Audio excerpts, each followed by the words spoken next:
feel so lonely. I wish someone would be my friend. Nobody ever likes me. I'll be your friend. Who are you? I'm the best friend you could ever wish for. Really? What can you do? I can introduce you to all these cool things like risk-taking, taking drugs, and danger. Isn't that unsafe? That's the fun thing about it. Really? Don't listen to him. Who are you? I'm your conscience talking. I can give you much better advice than that sleazy old devil. Really? Yeah. Like what? Well, he's leaving you in a bad path for one, getting in trouble, and then that means you won't get friends because they think you're a bad person. So how do I make friends? Be yourself and find stuff you're passionate about. Maybe join this sporting group. What about the school play? Oh, good idea. But just get yourself involved. Okay, that sounds like some really good advice. Ugh, lame. My work here is finished. Goodbye, my friends. Bye-bye. I guess it's just important to choose the right ones. Hi, I'm Alexander from Class TV, and I'll be asking you a few questions about the wellbeing services you provide at the school. Can you tell us a little bit about the wellbeing team and what is its role in the school? We run lots of different activities and it changes term by term.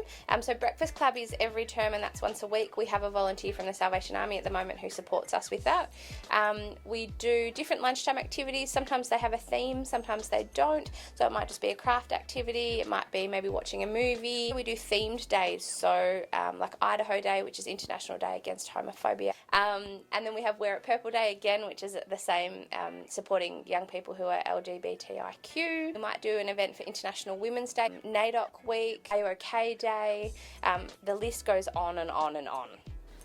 So can you tell us a little bit about what happens in a counselling session? Yeah, no worries. So what would happen in a counselling session initially is we would bring a young person into one of the counselling rooms and we would introduce ourselves. We would get them to introduce themselves. We're not straight away going to be like, right, what's happening? Because a young person will sit there and go, who is this crazy blue-haired person?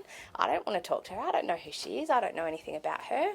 I don't want to tell her what's happening for me. So it's a little bit about getting the young people to know us and to feel comfortable with us, and for us to get to know them a little bit.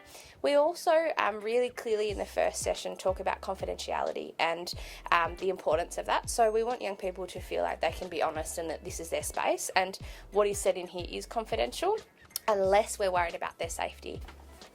How can students get involved or take advantage of the wellbeing services you provide? Students can come and speak to us. Students can join in the activities that we do.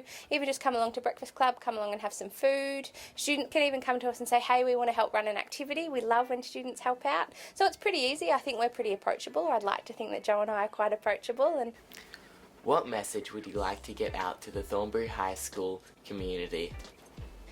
Just that you don't have to have an issue really to come in here. Anybody can come in here. It's not, mad, bad, sad. I think that's kind of out there and people think, oh, I don't want to go to wellbeing, nothing's wrong with me.